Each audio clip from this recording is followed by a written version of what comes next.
नमस्कार शेतकरी बंधूंनो, मी ज्ञानेश्वर चिकणे. आज आहे 19 मे 2026.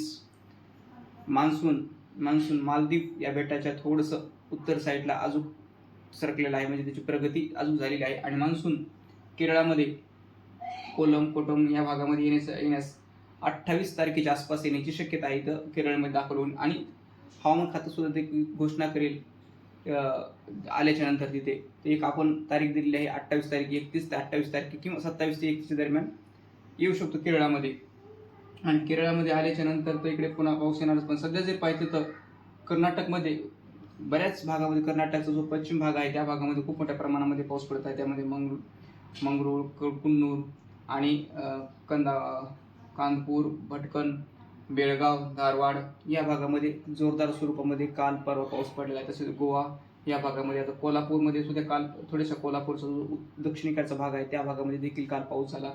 आणि आज देखील कोल्हापूर सिंधुदुर्ग या भागामध्ये आज देखील जोरदार पावसाची शक्यता आहे. तसेच हलक्या स्वरूपाची पावसाची शक्यता कराड, सातारा या भागामध्ये आज पावसाची शक्यता आहे. तसेच रत्नागिरी इथं सुद्धा आज पावसाची शक्यता आहे. आज किंवा उद्या म्हणजे संध्याकाळी या भागामध्ये पावसाची शक्यता आहे. तसेच पंढरपूर, सोलापूर, येरमाळा, धाराशिव या भागामध्ये ढगाळ वातावरण, तुरळक ठिकाणी हलक्या पावसाची शक्यता आहे.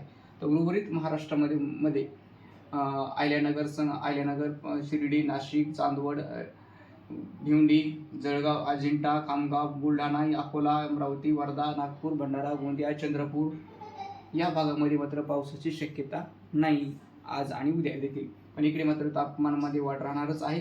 आणि एकंदरच महाराष्ट्रामध्ये पावसाचं वातावरण दक्षिण महाराष्ट्रामध्ये 22 तारखेपासून पुढे मात्र दक्षिण महाराष्ट्रामध्ये लातूर, धाराशिव, पुणे विभाग या विभागामध्ये मात्र 22 तारखेपासून बऱ्याच ठिकाणी पाऊस वाढणार आहे. सध्या हल्ली जर पाहिलं तर कोल्हापूर, सांगली या भागामध्ये मात्र जोरदार पावसाची शक्यता आहे पुणेपर्यंत.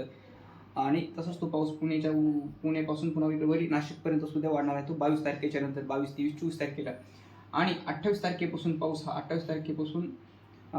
बीड, तसं 22-23 तारखेला सुद्धा बीडचा जो पश्चिम भागामध्ये पाऊस पडण्याची शक्यता आपण असं याच्यापूर्वी देखील तुम्हाला अंदाज दिलेलाच आहे. पण 28 तारखेला मात्र परभणी, छत्रपती संभाजीनगर, हिंगोली, नांदेड आणि त्याचबरोबर पूर्व विदर्भामध्ये नागपूर, भंडारा, गोंदिया, चंद्रपूर या जिल्ह्यामध्ये देखील 28 तारखेला पावसाची शक्यता आहे. 28, 29, 30 तारखेला पावसाची शक्यता आहे. म्हणजेच उत्तर महाराष्ट्र, उत्तर महाराष्ट्र, पश्चिम महाराष्ट्र या भागामध्ये. आणि आपल्या शेतकरी बंधूंनो, शेतीचे देखील काम आवरा तुम्ही. आणि पाऊस हा मात्र 28 तारखेपासून बऱ्याच भागामध्ये पडणार आहे. तर दक्षिण महाराष्ट्रामध्ये मात्र 22-24 तारखेला मात्र दक्षिण महाराष्ट्रामध्ये बऱ्याच ठिकाणी पावसाचा अंदाज आहे. तर एकंदरच पुणे, सांगली, सातारा, कोल्हापूर या भागामध्ये मात्र आजपासूनच सुरुवात होणार आहे पावसाला तिथे पण. आणि एकंदरच तापमान हे कमी कधी होणार, तर तापमान हे 28 तारखेपासूनच कमी होणार आहे. ही पण तुम्हाला मी अंदाज 15 ते 20 दिवसापासूनच दिलेला आहे. तर आपल्या यूट्यूब चॅनलला जर तुम्ही सबस्क्राईब जर केले नसेल शेतकरी बंधूंनो, तर यूट्यूब चॅनलला देखील तुम्ही सबस्क्राईब करा.